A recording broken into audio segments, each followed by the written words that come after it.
నమస్కారం. ETV life ఆధ్యాత్మిక channel ప్రేక్షకులకు కనుమ పండుగ శుభాకాంక్షలు. ముచ్చటైన 3 స్వరాల సమాహారం సంక్రాంతి సంబరంలో ఈరోజు 3వ పండుగ కనుమ. కనువిందు చేసే కనుమ ప్రధానంగా వ్యవసాయదారుల పండుగ. సాగులో అన్నదాతకు సహాయం చేసే పశు సంపదల పండుగ. మనందరి మనుగడకు ఆహార ఉత్పత్తిలో అపరిమితంగా సహకరించే పశువులకు కృతజ్ఞతలు చెప్పుకునే అపురూప సందర్భం కనుమ పర్వం. పల్లె లోగిళ్లలో అసలైన సంక్రాంతి కనుమ పండుగ నాడు గోచరమవుతుంది. ప్రకృతి అందాలకు పట్టుకొమ్మ అయిన కోనసీమ ప్రబల తీర్థ కనుమ సందడికి మరింత సౌందర్యాన్ని ఆపాదిస్తుంది. సంక్రాంతి సందళ్లలో కనుమ ప్రత్యేకతను, ప్రబల తీర్థ విశేషాలను కనుమ కాంతులు అనే ఈ ప్రత్యేక కార్యక్రమంలో తిలకిద్దాం.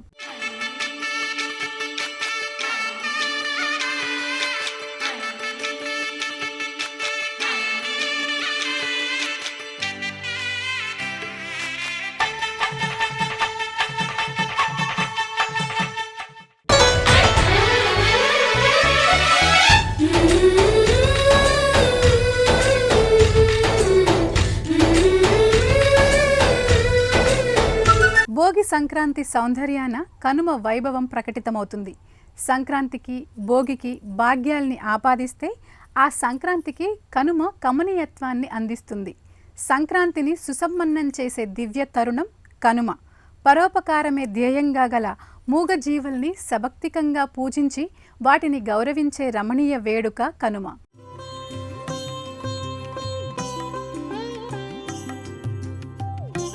కనుమ అచ్చమైన రైతుల పండుగ. కనుమ అసలు పేరు కనుమ పులు పండుగ. కనుము అంటే పశువు, పులు అంటే నవరత్నాలపై పేరుకునే మాలిన్యం, కసవు అనే అర్థాలున్నాయి. కసవు అంటే గడ్డి.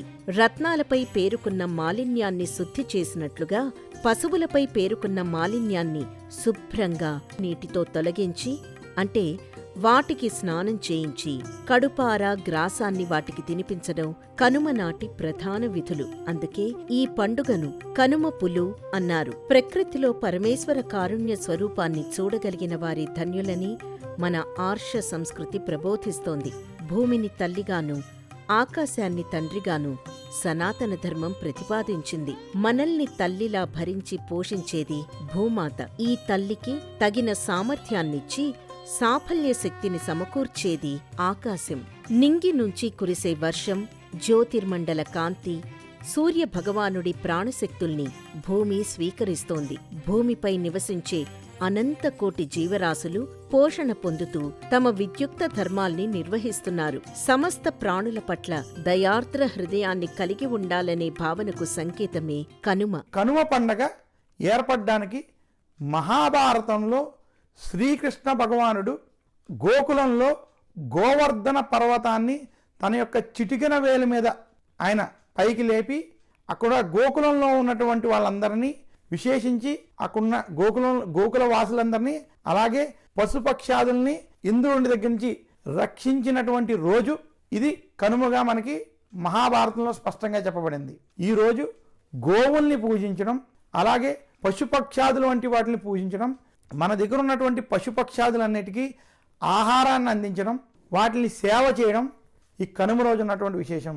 కనుమ రోజు ఎవరైతే గోపూజ చేస్తారో, గోవర్ధనుడైనటువంటి శ్రీకృష్ణుని పూజిస్తారో వాళ్ళకి శ్రీకృష్ణుని యొక్క అనుగ్రహం కలుగుతుందని మన యొక్క పురాణాలు స్పష్టంగా తెలియజేస్తున్నాయి. గోమాతకి ఈరోజు గ్రాసం వంటివి వేయడం, గోమాతని పూజించడం వల్ల మనకి 1,000,000 రెట్ల పుణ్యఫలం కలుగుతుందని శాస్త్రములు తెలియజేస్తున్నాయి. సిరి సంపదలిచ్చే గోమాతను, ఆ సంపదలకు కారణమైన భూమాతను, వృషభాల్ని పూజించే మనోజ్ఞ భరిత పర్వం కనుమ. మనవేంటో మనలోని కృతజ్ఞతాభావమే వెల్లడిస్తుంది. అలాంటి కృతజ్ఞతాభావాన్ని మూగ జీవాల పట్ల కనపర్చడానికి కనుమ దోహదం చేస్తుంది. ప్రకృతి పట్ల విధేయతను, ప్రకృతి పట్ల ఆత్మీయతను కనపరిచే అద్భుత సందర్భం కనుమ. ఈ విధేయత, ఆత్మీయతలనేవి కనుమకే పరిమితం కాకుండా సర్వత్రా ప్రకృతిని పరిరక్షించాలనే దీక్ష వహించడానికి కనుమ ప్రాతిపదిక అవుతుంది. మట్టి మమకారాన్ని చూపించాలి, గాలి దయతల్చాలి, ఎండ అండగా ఉండాలి, నీరు పారి పుణ్యం కట్టుకోవాలి, ఆకాశం ఆసరానివ్వాలి. ఇలా పంచభూతాలు సర్వత్రా తమకు సహకారం అందించాలని రైతులు ఆకాంక్షిస్తారు. పంచభూతాల సహాయం ఒక ఎత్తైతే, రైతుల కోసమే జీవితాన్ని ధారపోసే పశుగణాల సేవ మరో ఎత్తు. రైతులకు వ్యవసాయం చేయడానికి భూమి ఎంత అవసరమో, ఆ వ్యవసాయానికి ఆసరాగా ఉండే పశు సంపద అంతే అవసరం. గుప్పెడు దాణాతోనూ, చాటెడు తవుడుతోనూ, చిన్న గడ్డి మోపుతోనూ వాటి రుణం తీరిపోదు.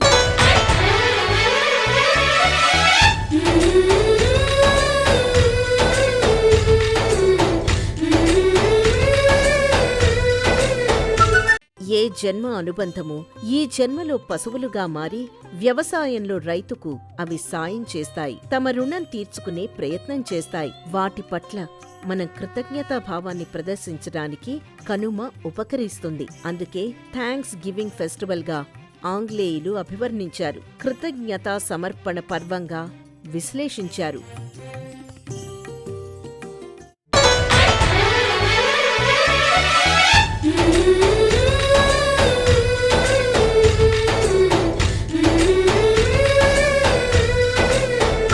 కనుమ నాడు పశువుల్ని శుభ్రంగా కడిగి, కొమ్ములకు రంగులు అద్ది, వాటి శరీరానికి పసుపు రాసి, నుదుటిన కుంకుమతో అలంకరించి, పుష్పమాలికలను వేసి, కడుపార ఆహారాన్ని పెట్టి వీధుల్లో ఊరేగించటం రైతులు నిర్వహించే ప్రధాన విధులు.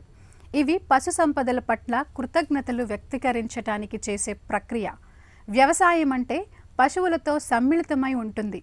వాటి సహాయంతోనే రైతులు ఆరుగాలం కష్టించి పంటలు పండిస్తూ సుఖ సంతోషాలతో ఉంటారు. కనుమనాడు పాటించే సాంప్రదాయ విధులు రైతులకు తమ పశు గణాల పట్ల ఉన్న మమకారాన్ని, మాధుర్యాన్ని, ఆప్యాయతలను వెల్లడిస్తాయి. దేవతల్ని, పితృదేవతల్ని ఆరాధించడంతో పాటు సాటి మనుషులతో సామరస్యాన్ని పంచుకొని ఆనందించాలనేది సంక్రాంతి సందేశం. వ్యవసాయ ప్రధానమైన మన దేశంలో సాగుబడికి ప్రత్యేకత, పవిత్రత ఉన్నాయి. రైతుకి, వ్యవసాయానికి దేశం ఎల్లప్పుడూ ప్రాధాన్యమివ్వాలి. ఎంతగా పారిశ్రామిక ప్రగతి సాధించినా ఆహార సమృద్ధి ఉంటేనే ప్రజలు సుభిక్షంగా ఉంటారు.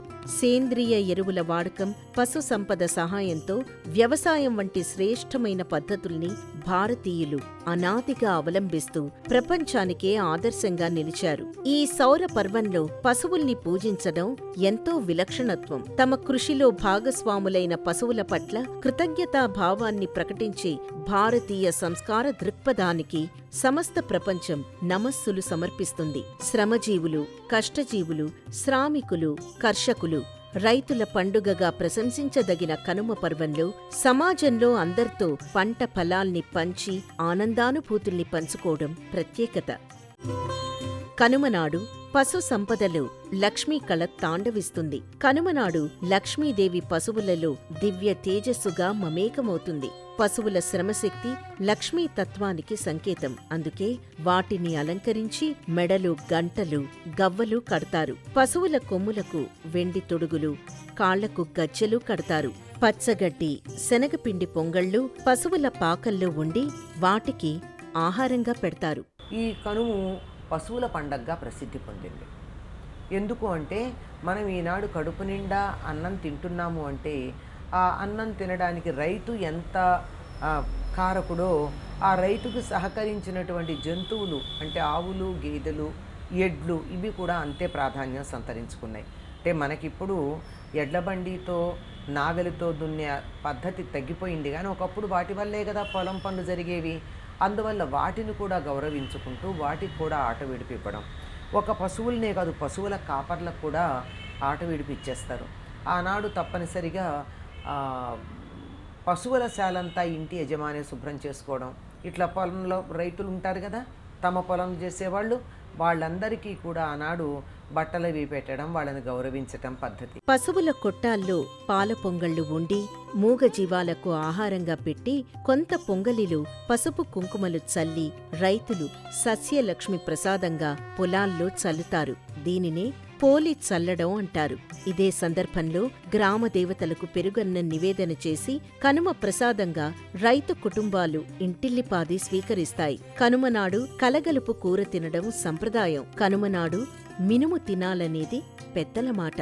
అందుకే కనుమనాడు మినపగారెలు, ఆవడలు తప్పకుండా తయారు చేస్తారు. కనుమ నాడు చేసే పిండి వంటకాలు శరీరానికి పుష్టినిస్తాయి. కనుమ పండుగకు వేదకాలం నుంచి సంప్రదాయ పరంపర కొనసాగుతుంది. అవడు ఉత్సవం అనే పేరుతో కనుమ పండుగ విధి విధానాల్ని అథర్వణ వేదంలో పేర్కొన్నారు. కనుమను తమిళనాడులో మాట్టు పొంగల్ పేరిట నిర్వహిస్తారు. కనుమకు తమిళనాట ఎంతో ప్రాధాన్యం ఉంది.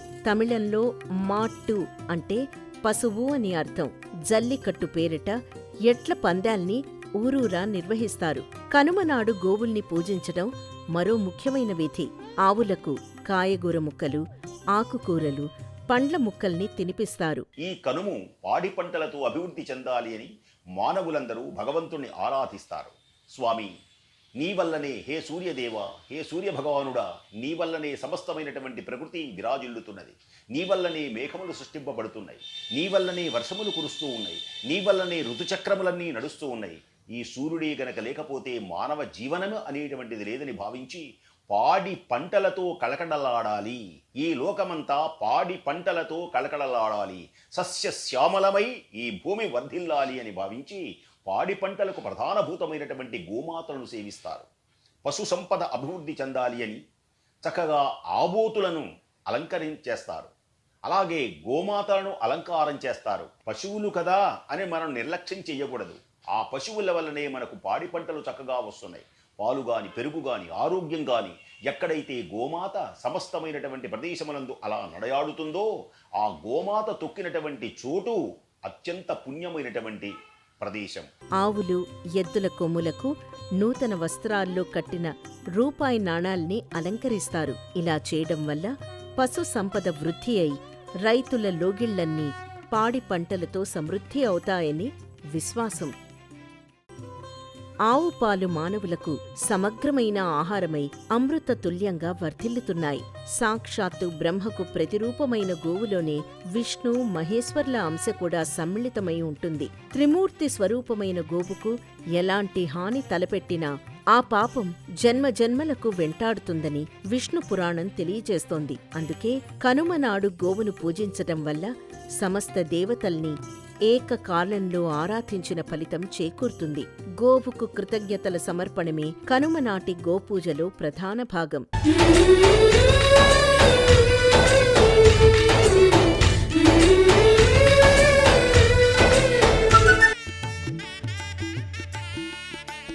పక్షులు పంట పాడు చేయకుండా ఉండేందుకు, పక్షులు పురుగులు తిని సహాయం చేసినందుకు పక్షులకు సైతం కనుమనాడు రైతులు కృతజ్ఞతలు తెలియచేస్తారు. అప్పుడే నూర్చిన వరి కంకుల్ని తెచ్చి చక్కటి కుచ్చులుగా తయారు చేస్తారు. ఇంటి ముంగిట వసారాలు ఆ కుచ్చుల్ని వ్రేలాడదీస్తారు. అలాగే కొన్ని ప్రాంతాల్లో కనుమనాడు ఆలయాల్లో వరి కంకుల్ని గుత్తులుగా కట్టే సంప్రదాయం ఉంది. ఈ కంకుల్లోని ధాన్యాన్ని పక్షులు ఆహారంగా స్వీకరిస్తాయి. తమిళనాడులో ఆడపడుచులు పుట్టింటికొచ్చి కనుమనాడు అన్నపు ముద్దల్ని ఊరి బయటకు తెచ్చి పక్షులకు పెడతారు.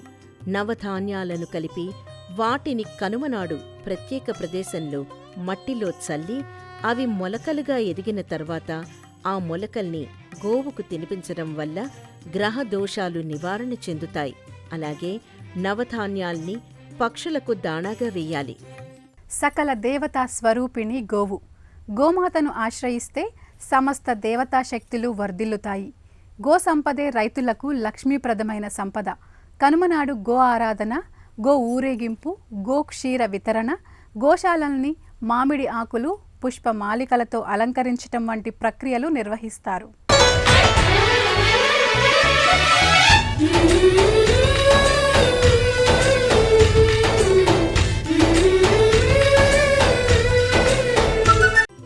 అలనాడు గోవర్ధన పర్వతాన్ని తన చిటికెన వేలితో పైకెత్తి నంద గోకులాన్ని శ్రీకృష్ణ పరమాత్మ రక్షించాడు. ఆ అద్భుత ఘట్టం ఆవిష్కారమైంది కనుమ పండుగ నాడే. పశుపోషణ, రక్షణ మానవజాతి కర్తవ్యంగా శ్రీకృష్ణ భగవానుడే సుస్థిరం చేశాడు. అలనాటి కనుమ నుంచే పశువుల్ని పూజించే సంప్రదాయం ఏర్పడింది. సంక్రమణ కాలంలో ప్రధానంగా పితృదేవతల్ని స్మరించుకొని వారికి తర్పణాలు నిర్వర్తించాలి. కనుమనాడు పితృదేవతలకు మినప గారెల్ని సమర్పిస్తారు. తర్వాత ముఖ్యంగా ఈ కనుమ రోజు మనం చేయాల్సింది ఏంటంటే పశు పక్షాదులను ఆరాధించడము. అంటే ఇన్ని రోజులుగా మనకు కావాల్సినటువంటి ఆహారాన్ని పండించడానికి ఉపయోగపడినటువంటి ప్రతి పశువుని కూడా మనము ఆరాధించాలి. అంటే ప్రతి పశువుకి కూడా మనము కృతజ్ఞత భావాన్ని తెలియజేసుకో. ఏ విధంగా అంటే వాటిని శుభ్రంగా కడిగేసి చక్కగా వాటిని అలంకరించేసి వాటి కొమ్ములకి రంగురంగు ఇవి కడుతూ ఉంటారు, బట్టల్ని కడుతూ ఉంటారు. ఆ బట్టల్లో కూడా కొన్ని నాణాలు పెడతారు. పెట్టేసి అవి పరిగెడుతూ ఉన్నప్పుడు వాటిని అందుకొనేసి ఆ నాణాలను తీసుకుని వచ్చిన వాడిని విజేతగా ప్రకటించడము, లేకపోతే వాడికి చాలా శుభం జరుగుతుంది అని చెప్పడము, ఇవన్నీ కూడా మనము కనుమ రోజు చేసేటువంటి పని. ఇంకొక పని ఏంటంటే ఇంట్లో ఉన్నటువంటి ఆడపిల్లలు కొత్త కుండలో అన్నం వండేసి ఆ అన్నాన్ని తీసుకుని, ఆ అన్నంలో నువ్వులు అవన్నీ వేస్తారనుకోండి, ఆ అన్నాన్ని తీసుకుని వెళ్ళి గ్రామ పొలిమేరల్లో ఒక పెద్ద ఆకులో పెట్టేసి వస్తూ ఉంటారు. అవి ఎవరు తింటాయి అంటే ఆ కాకులు, పక్షులు ఇలాంటివన్నీ వచ్చి ఆహారాన్ని తింటూ ఉంటాయి. అంటే దీని అర్థం ఏంటి అంటే వాళ్ళ నుండి వాళ్ళని వదిలి వెళ్ళిపోయినటువంటి పితృదేవతలను ఈ విధంగా ఆరాధిస్తూ ఉంటారు. వేడి పొంగళ్లు వండి గ్రామ దేవతలకు వాటిని నివేదన చేసి గ్రామాలలోని చేతి వృత్తుల వారికి ఆ పొంగళ్లను చలువ పొంగళ్లుగా ప్రసాదంగా వితరణ చేస్తారు. ఇంటి ఆడపడుచులు చక్కెర పొంగలి వండి ఆ చక్కెర పొంగల్ని పెద్ద ముద్దలుగా చేసి తమ సోదరులకు సర్వదా మంచి జరగాలని వారి చేతికి అందిస్తారు. అన్నదమ్ములు సోదరీమణుల్ని ఆదరించి వారికి కృతజ్ఞతలు తెలియచేస్తారు.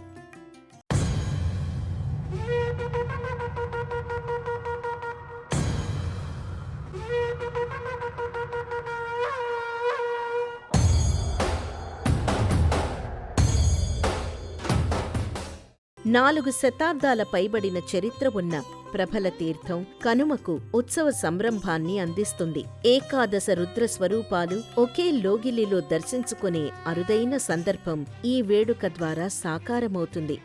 వివిధ ప్రాంతాల నుంచి వేలాది మంది భక్తులు ఈ తీర్థంలో పాల్గొంటారు. పెద్దాపుర సంస్థానాధీశుడైన రాజా వత్సవాయి జగన్నాథరాజు ఈ తీర్థ నిర్వహణకు విశేష కృషి చేశారు.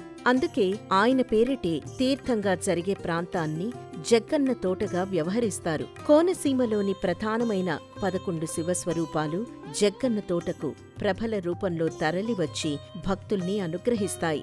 గంగలకుర్రు అగ్రహార వీరేశ్వరస్వామి, గంగలకుర్రు గ్రామ చెన్నమల్లేశ్వరస్వామి, వ్యాఘ్రేశ్వరస్వామి, పెదపూడి మేనకేశ్వరస్వామి, ఇరుసుమండ ఆనంద రామేశ్వరస్వామి, వక్కలంక కాశీ విశ్వేశ్వరస్వామి, నేతునూరు చెన్నమల్లేశ్వరస్వామి, ముక్కామల రాఘవేశ్వరస్వామి, మొగలపల్లి మధుమానంత భోగేశ్వరస్వామి, పాలగుమ్మి చెన్నమల్లేశ్వరస్వామి, పుల్లేటికుర్రు అభినవ వ్యాఘ్రేశ్వరస్వామి రూపాల ప్రభలు మంగళ వాయిద్యాల నడుమ భక్తజనుల జయ ధ్వానాలతో ఊరేగింపుగా జగ్గన్న తోటకు తరలివస్తాయి. కోనసీమలోని దాదాపు అన్ని ప్రాంతాల్లో కనుమనాడు కనుమకు ప్రభల తీర్థాల్ని విశేషంగా నిర్వహిస్తారు. ప్రధాన కొయ్యకు అర్ధచంద్రాకారంగా వెదురు బద్దలు అల్లి వాటి మధ్య రంగురంగుల నూలుతో నయనానందకరంగా ప్రభలను తీర్చిదిద్దుతారు. శిఖర భాగంలో త్రిశూలం, మధ్య భాగంలో మకర తోరణంతో ఉన్న మహారుద్రుడి ఉత్సవ ప్రతిమను కొలువు తీరుస్తారు. దీనిని ఒక బల్లపై అమర్చి భుజాలపై మోస్తూ అశరభ శరభ అంటూ శరభ నామస్మరణతో భక్తులు ప్రభల్ని తీర్థస్థలికి తీసుకువెళ్తారు. ఈ ప్రభల్ని పరమశివ స్వరూపమైన వీరభద్ర ప్రభలుగా వ్యవహరిస్తారు. ఈ ప్రభల్ని మామూలు రహదారుల వెంటగాని వాహనాల మీదగాని తీసుకువెళ్లడం సంప్రదాయం కాదు. ఎంత దూరమైనా భక్తులు తమ భుజాల మీద మోస్తూ పంట చేల మధ్య నుంచి, కాలువల నుంచి, నదీ నదాల్ని దాటుకుంటూ జగ్గన్న తోటకు విచ్చేస్తారు. మనిషి శరీరంలోని మనసుతో పాటు పంచ జ్ఞానేంద్రియాలు, పంచ కర్మేంద్రియాలు మొత్తం కలిపితే 11. ఈ 11 ఇంద్రియాల్ని పరమాత్మ ఆధీనంలో ఉంచాలని చెప్పడానికి ఏకాదశ రుద్రులు సంకేతం. ఏకాదశ రుద్రులు ఏకీకృతంగా దర్శనమిచ్చే అపురూప వేడుక జగ్గన్న తోట ప్రభల తీర్థం సంరంభం.